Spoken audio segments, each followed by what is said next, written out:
先说个很多人踩过的坑，土耳其居留续签从来不是简单的换张新卡。本文写作时，它仍要在旧卡到期前，通过移民管理总局的 e-Acclimate 系统主动发起。而真正让人陷入非法滞留的，往往不是被拒签，而是一个被大多数人忽略的时间细节。这个细节我放到最后的避坑部分再讲。把续签看清，代价不小。很多被拒或逾期滞留的案例，问题不在申请本身，而在时间没掐准，材料有瑕疵，或对居住天数理解错了。先看时间线，续签大致是到期前在线发起、缴费、递交或邮寄材料，等待审核，领取新卡。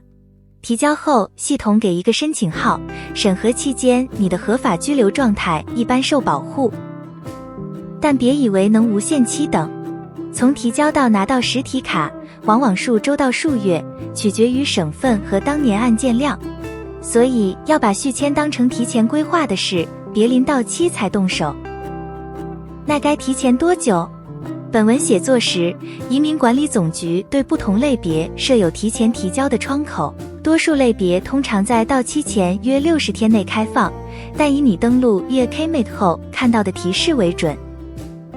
太早，系统可能还没开放；太晚，就会出现旧卡已过期，新申请却没交的空档，构成非法滞留，带来罚款和入境禁令的风险。材料是普通申请人最容易翻车的地方。核心通常有有效护照和旧居留卡、合规的生物识别照片、覆盖整个新许可期的医疗保险，还有地址登记证明，也就是 Adresbevis。你还需要一个税号，用来缴居留费和卡片费，再按类别补充材料。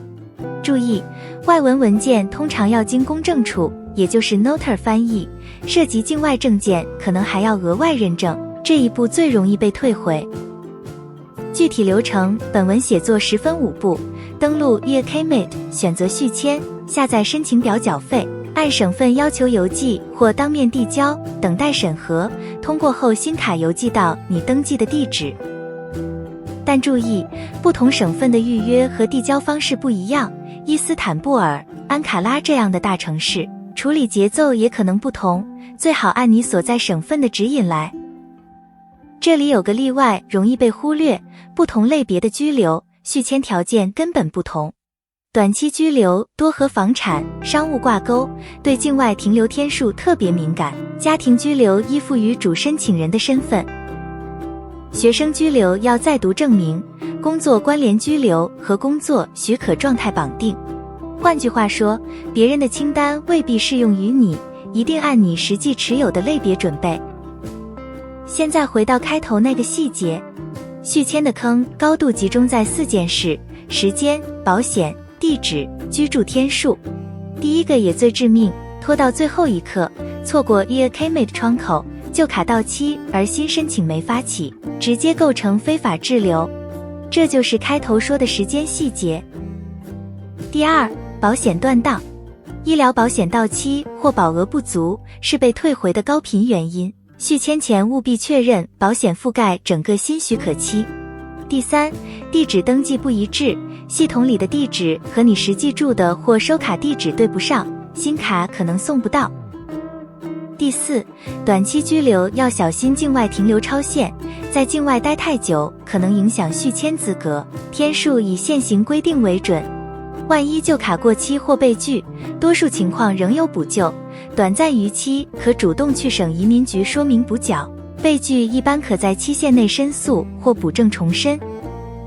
但记住，没有任何机构能保证审批结果。真正危险的是长期非法滞留，它会打断连续居住记录，而这关系到日后申请长期居留和入籍。我们是总部在伊斯坦布尔，全程讲中文的团队，会在到期前主动排期，核对保险和地址，在关键节点用中文书面汇报，不做结果承诺。关注我，少走弯路，主页了解更多。